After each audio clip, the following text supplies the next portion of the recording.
The crystal chandelier cast dancing shadows across the marble floor as I stood in the corner of the downtown penthouse, watching my sister Lena command the room like she owned it. Her black silk dress hugged her perfectly sculpted frame, and her laugh, that practiced, corporate laugh, echoed above the cocktail chatter. Meanwhile, I nursed a ginger ale in my navy blue dress that had seen better days, feeling like an imposter in this world of power suits and networking handshakes.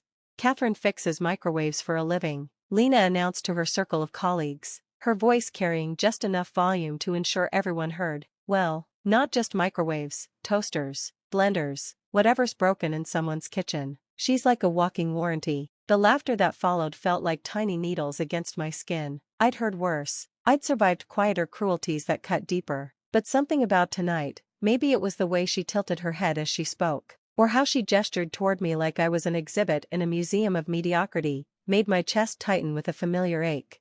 I was already reaching for my purse, ready to slip away into the night, when the elevator doors opened with a soft chime. The room didn't exactly fall silent, but there was a shift, a collective straightening of spines, a subtle turning of heads. Mara Kingsley stepped out, her burgundy power suit immaculate, her silver hair pulled back in a sleek chignon that spoke of boardrooms and billion-dollar decisions. She was the kind of woman who didn't need to announce her presence. It radiated from her like heat from a forge. As the CEO of MK Tech Systems, one of the fastest-growing companies in the region, she had the kind of reputation that preceded her through corporate corridors and newspaper headlines. Mara's eyes swept the room once, professionally, before landing on me. To my complete shock, and apparently everyone else's, her face broke into a genuine smile. "Catherine," she said, walking directly toward me while the room watched in stunned silence. "I was hoping I'd see you here." From my peripheral vision, I saw Lena's champagne glass freeze halfway to her lips. The corporate chatter died completely. In that crystalline moment, I realized that sometimes your reputation walks through the door long before you ever have to defend it. I wasn't always the family disappointment. Once upon a time, I was the golden child, the one with the perfect grades, the full scholarship to state, the law school acceptance letter that our parents displayed on the refrigerator like a trophy. Back then, Lena was the one with braces and wide, admiring eyes who used to say, "I want to be just like you, Katie." That life crumbled on a Tuesday in October when Mom started coughing up blood.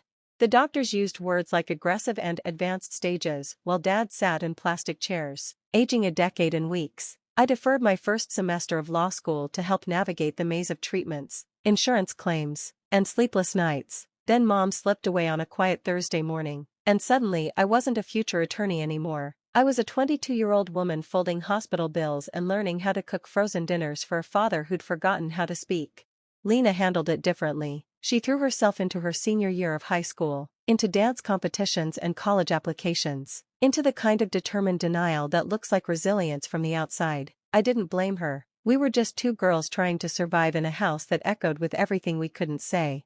The law school scholarship expired while I was working the front desk at a medical office, trying to keep the lights on, when Dad's grief turned into a bottle and our house started falling apart. Leaky pipes, electrical shorts, a heating system that gave up entirely. I did what I had to do. I learned to fix things. YouTube became my university. I devoured repair manuals like they were literature. I made mistakes, so many mistakes. I burned out 2 hairdryers and nearly electrocuted myself trying to rewire a ceiling fan. But there's something almost mystical about the moment when you finally understand why something isn't working, when you can feel the solution in your hands before your brain catches up. What started as necessity became my livelihood. I left the medical office and opened veil repairs in a narrow storefront between a laundromat and a tailor shop. The rent was cheap, the coffee was terrible, and the hand-painted sign I hung outside was slightly crooked, but it was mine. Every morning, I'd unlock those glass doors and step into a world where problems had solutions, where broken things could be made whole again. The elderly woman who brought me her late husband's radio, the single mother whose laptop died the night before her online finals, the teenager who saved up for months to have his gaming console repaired, they all found their way to my cramped little shop.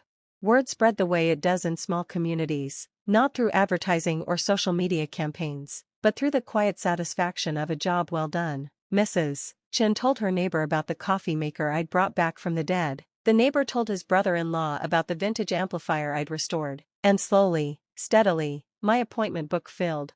Meanwhile, Lena was ascending the corporate ladder with the kind of relentless ambition that made our relatives nod approvingly at family gatherings. She landed internships at prestigious firms, graduated summa cum laude, and eventually secured a position at MK Tech Systems. Her LinkedIn profile read like a success story, complete with professional headshots and inspirational quotes about disrupting the status quo. At Thanksgiving dinners, she'd regale everyone with stories of important meetings and strategic initiatives, while I sat quietly at the other end of the table, the sister who worked with her hands. The contrast was stark and, I suspected, intentional. At least I didn't waste my education fixing toasters, she'd say with a smile that never quite reached her eyes. What she didn't know, what none of them knew, was that my little repair shop had been quietly growing. The contracts were getting bigger, the equipment more sophisticated. Through a logistics partner, I'd started handling bulk repairs for various companies, including one with a familiar name stamped on the delivery slips, MK Tech Systems. The irony wasn't lost on me. While Lena climbed the corporate hierarchy at Mara Kingsley's company, I was solving problems that her own engineering team couldn't diagnose. The broken devices would arrive in cardboard boxes, accompanied by serial numbers and diagnostic codes that told stories of frustrated technicians and mounting costs. I never mentioned it, not because I was keeping secrets, but because it simply didn't matter to anyone else. I'd learned long ago that when people are determined to see you as small, correcting their vision isn't your responsibility. The invitation to Lena's company cocktail party came as a surprise. We'd grown distant over the years, our conversations reduced to polite exchanges at family holidays. When she called that Tuesday afternoon, her voice carried an unfamiliar note of, what, pity, obligation? You should come to our company mixer, she said. It'll be good for you to meet some people who might inspire you to level up. That should have been my first warning. But I said yes anyway, not because I needed her validation, but because I had a feeling that time was about to reveal some truths that had been too long in the shadows. The party was everything I'd expected, perfectly curated, expensively catered, and populated by people who networked as naturally as they breathed. I arrived 10 minutes early, wearing my best navy dress and carrying a small gift bag with some locally roasted coffee I remembered Lena loving when we were younger. She was in her element, surrounded by admirers, her voice the loudest in every group. When she finally spotted me, her expression shifted almost imperceptibly, a flicker of something that might have been embarrassment, quickly masked by performative enthusiasm. "Catherine," she called out, drawing attention like a magnet. "You actually came." The introduction that followed was a masterclass in subtle humiliation. She positioned me as the quirky sister who'd chosen a different path, describing my work with the kind of condescending affection usually reserved for eccentric relatives and rescue animals. "She's incredibly talented," Lena told her colleagues, in her own way. "She can fix literally anything with a plug. Like a walking warranty." The laughter that followed was polite but pointed. I felt the familiar weight of being categorized, filed away under "not important" in a room full of people who measured worth in stock options and corner offices. That's when the elevator chimed. Mara Kingsley's entrance was like watching a storm system move across the horizon. You felt the change in atmospheric pressure before you saw the lightning. She moved through the room with the kind of confidence that comes from building something from nothing, from making decisions that affected thousands of lives and billions of dollars. But she walked directly to me. "Catherine," she said, extending her hand with a warmth that seemed to surprise even her. "I didn't expect to see you here." The handshake was firm, confident. "Neither did I," I replied, matching her grip. I could feel Lena's confusion radiating from behind me like heat from a fire. You two know each other?" Mara turned slightly, her expression shifting to something more professional. "Your sister is the reason our logistics division has maintained a 97% equipment recovery rate for the past 2 years. We've been using her services through a third-party contractor." The silence that followed was profound. I could practically hear the gears turning in Lena's head, trying to process information that didn't fit her carefully constructed narrative. "I thought that was handled by some industrial repair company," Lena managed. "It is," Mara replied smoothly. "But Catherine's shop is who they subcontract to. She solved problems our own engineering team couldn't diagnose." She turned back to me. "We've never met face to face, but your diagnostic reports are legendary in our operations department. You've saved us hundreds of thousands in equipment replacement costs." The room had gone completely still. No more networking chatter, no more clinking glasses. Just the sound of assumptions crumbling in real time. "Thank you," I said simply. I have a good team. Mara smiled, a genuine expression that transformed her entire face. I value precision and loyalty.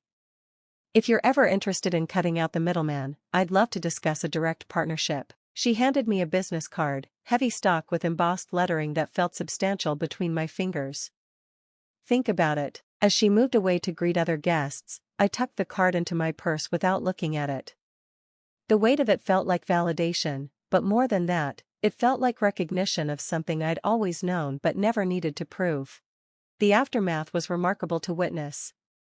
People who had politely ignored me 10 minutes earlier now approached with genuine curiosity. They asked about my business, my background, how I'd learned to diagnose complex technical problems. I answered honestly, without embellishment. The truth, I'd learned, doesn't need decoration, it just needs space to breathe.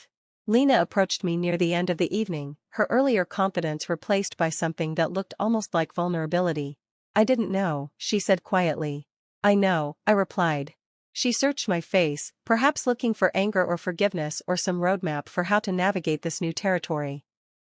I didn't mean to embarrass you. Yes, you did, I said calmly. You just didn't expect it to backfire. She flinched, but I continued. You've spent years building a story about me that served your narrative. I settled. I gave up. I chose the easy path. But you never looked closely enough to see what I was actually building. I always thought you had so much potential, she whispered. I did. I do. I just applied it differently than you expected. We stood in silence for a moment, two sisters finally seeing each other clearly for the first time in years. Did you come here tonight to prove something? She asked finally. I actually laughed. No. I came because you asked me to. Everything else was just timing. I didn't take Mara's job offer. The card sits in my desk drawer, beneath a stack of invoices and repair manuals, not because I regret the decision, but because it reminds me that I didn't need to be discovered to matter. Some people climb ladders, others build solid ground. I chose the ground. My shop is busier now. The exposure helped, certainly. A few new clients came in because of connections made that night. But what I hold on to are the quiet victories, the grandfather who brings me his late wife's sewing machine, the college student whose laptop I resurrect just before finals, the young apprentice I hired who now dreams of starting his own repair business. Lena and I talk more now, carefully. Not like sisters who share secrets, but like people who are learning what it means to truly see each other. She hasn't mocked my work since that night. Sometimes she even asks for advice, small things like budgeting or troubleshooting her home thermostat. I answer not because I need her validation, but because I've let go of needing anything from her at all. What I've learned is that respect doesn't arrive with applause. It comes in the quiet moments after people finally stop talking long enough to listen. I never raised my voice that night. I never corrected the room or demanded acknowledgement. But when truth walked through the door in a burgundy suit, I didn't flinch. And neither did my worth, because it was never missing, just underestimated. If anyone asks what I do now, I tell them the truth, I fix what's broken. And I don't just mean appliances. I mean the assumption that worth is measured in corner offices and stock options. I mean the belief that success has to be loud to be real.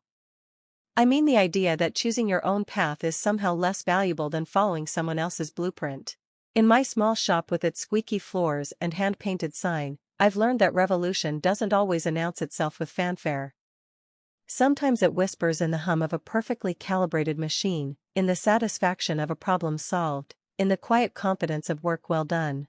Sometimes the most powerful statement you can make is simply refusing to apologize for who you are. Friends, what do you think of this story? Write your opinion in the comments. Would you like more stories? Don't forget to subscribe and hit the bell button so you don't miss any videos. See you in next video.